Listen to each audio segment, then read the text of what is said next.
Kızılcık Şerbeti yeni bölümünde neler olacak? Videomuza geçmeden önce Mustafa'nın vedasına üzülenler videomuzu beğensin, sayımızı görelim. Ayrıca Kızılcık Şerbeti'nden en güncel gelişmeleri takip etmek için kanalımıza abone olup bildirimleri açın. Dizimizin son bölümü çok heyecanlıydı. Bir yanda Ömer'in suçsuzluğunun ortaya çıkması ve özgürlüğüne kavuşması, diğer yanda Işıl'ın sonunun gelmesi nefes kesici anlar izlememize sebep oldu. Ancak bu sonda hem Doğan'ın hem de Mustafa'nın vedasını görmek bizleri üzdü. Şimdi gelelim bu vedaların ardından dizimizde nelerin yaşanacağına. İlk olarak Ömer ve Kıvılcım'dan bahsetmek istiyorum. Dizimizin yeni bölümünde 6 aylık bir zaman atlaması olacak. Bu zaman atlamasında iki ailenin fertleri de darmadağın olacak. Özellikle Kıvılcım kızını kaybettiği için ne yapacağını bilemezken bu süreçte Ömer'den destek görmek isteyecek.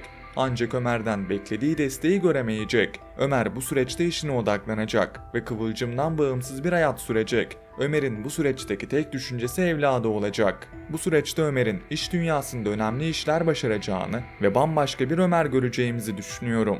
Öte yandan son bölümde Ömer Hikmet'in hikayesini öğrenmeye çalıştı. Dizimizin yeni bölümünde Ömer Hikmet'in evlatlarını bulmaya çalışacak. Ömer'in bu süreçte Hikmet'in evlatlarını bulacağını ve Hikmet'in evlatlarının biriyle Ömer'in arasında büyük bir mücadele başlayacağını düşünüyorum. Usta oyuncu Hakan Karahan, iş insanı Tuncay rolüyle dizimize dahil oldu. Tuncay karakteriyle Ömer'in karşı karşıya geleceğini biliyoruz. Ben Tuncay'ın Hikmet'in oğlu olduğunu ve Ömer'in burada Tuncay'la gerilim yaşayacağını düşünüyorum. Öte yandan Ömer ve Kıvılcım ayrıyken Tuncay Kıvılcım'ın hayatına da dahil olabilir ve Tuncay ile Kıvılcım arasında bir birliktelik görebiliriz. Bundan sonra dizimizde hiçbir şey eskisi gibi olmayacak. Hikaye yeniden şekillenecek. Bundan dolayı karakterlerin hayatında birçok kırılma göreceğiz. Ömer, Kıvılcım'a kendisini ihbar ettiği için tepkili olacakken, Kıvılcım ise Doğan'ın hayatını kaybetmesinin ardından Ömer'in kendisini yalnız bıraktığı için ona tepkili olacak ve Kıvılcım'la Ömer'in arası açılacak. Tabi ilerleyen bölümlerde bu ikili tekrar bir araya gelecektir. Daha öncesinde Kıvılcım ve Ömer ne badireler atlattı. Ancak sonrasında bir araya gelmeyi başardılar. Bundan dolayı bu ikilinin tekrar bir araya geleceğini, ancak birkaç bölüm boyunca Ömer ve Kıvılcım arasında çatışmalar göreceğimizi düşünüyorum. Şimdi gelelim dizimize dahil olacak bir diğer karaktere. Özge Borak, Abdullah'ın yeni eşi Salkım karakteriyle dizimize dahil oldu. Dizimizde bunca zaman ne olaylar gördük, ne dramalar yaşandı. Ancak tek değişmeyen şey her fırsatta Abdullah'ın yeni bir eş bulması. Şimdi de Salkım karakteri Abdullah'ın hayatına girecek ve Abdullah Salkım'la bir evlilik gerçekleştirecek. Salkım karakterinin çok geçmeden evdeki kontrolü eline alacağını ve dizimiz açısından önemli bir karakter olacağını düşünüyorum. Bu rolü başarılı oyuncu Özge Borak'ın canlandırması Salkım karakterinin ne kadar önemli olacağını bizlere gösteriyor. Ben Salkım karakterinin entrikanın merkezinde olacağını ve Abdullah'ın gene aradığı aşkı bulamayacağını düşünüyorum.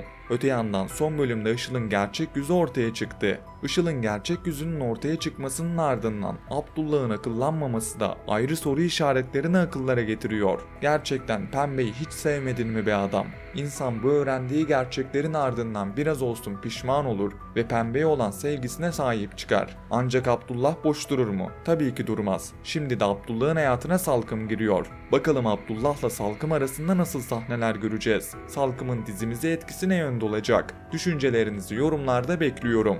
Şimdi gelelim Fatih'e gelecek yeni partnere. Dizimizin yeni bölümünde Seray Kaya, Başak adlı iş insanı rolüyle dizimize dahil olacak. Çok geçmeden Başak'la Fatih arasında bir birliktelik göreceğimizi ve bu ikilinin arasındaki sahnelerin nefesleri keseceğini düşünüyorum.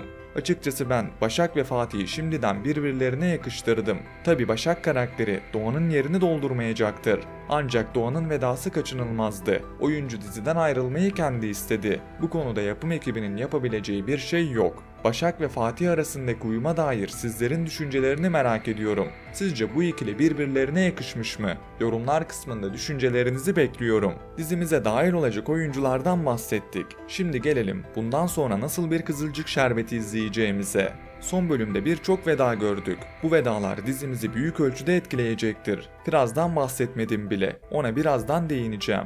Yeni bölümde 6 aylık bir zaman atlaması göreceğiz. Bu zaman atlamasında iki aile de darmadağın olacak. İki ailenin de kayıpları var ve iki ailenin toparlanması kolay olmayacak. Bu süreçte Kıvılcım'ın Ünal ailesine tepkisinin artacağını ve Kıvılcım'la Ünal ailesinin arasındaki iplerin giderek gerileceğini düşünüyorum. Ünal ailesinin fertleri ise büyük şok yaşayacak. Başta Fatih olmak üzere kimse ne yapacağını bilemeyecek. Doğan'ın kaybı Fatih'i büyük ölçüde etkileyecek ve Fatih bu süreçte işkolik bir karaktere dönüşecek. Fatih'in hayatına bu süreçte Başak'ın gireceğinden bahsetmiştim. Bu konuları şimdi es geçiyorum. Başak'la Fatih'in arasında bir aşk göreceğiz ve bu aşkın başlaması çok zaman almayacak. Şimdi biraz Nursema'dan bahsedelim. Son bölümde Nursema, Firaz'ın ihanetiyle yüzleşti. Hem de doğum gününde. Demet karakterinin ne kadar acımasız olduğunu daha önce sizlere bahsetmiştim. Ve son bölümde Demet bunu kanıtladı. Firaz ise ne yapacağını bilemedi. Her ne kadar Nursema'ya kendisini affettirmeye çalışsa da sonrasında Nursema'nın yüzüne bakamadı ve İstanbul'u terk etti. Dizimizin yeni bölümünde Nursema hayatında yeni bir sayfa açmak isteyecek. Ancak bu sayfayı açması hiç kolay olmayacak. Bu süreçte Asil ile Nursema'nın sık sık karşı karşıya geleceklerini ve bu ikilinin arasında sahneler göreceğimizi düşünüyorum. Asil en başta çok gaddar bir karakter olarak resmedildi. Ancak sonrasında olayları çözmesi ve özellikle Ömer'in suçsuzluğunun ortaya çıkmasındaki süreçteki katkısının ardından Asil'e karşı izleyiciler biraz olsun yumuşadı. İlerleyen bölümlerde Asil'in kendini düşünen tavrı devam edecek. Ancak Nursema ile Asil'in arasında güzel sahneler göreceğiz. Ben bu durumun izleyicilerin tepkisine göre şekilleneceğini ve eğer Asil ile Nursema'nın arasındaki uyum izleyiciye geçerse bu ikilinin arasında bir aşkın başlayacağını düşünüyorum. Peki siz bu ikiliyi birbirlerine yakıştırdınız mı? Yorumlar kısmında düşüncelerinizi bizlerle paylaşın.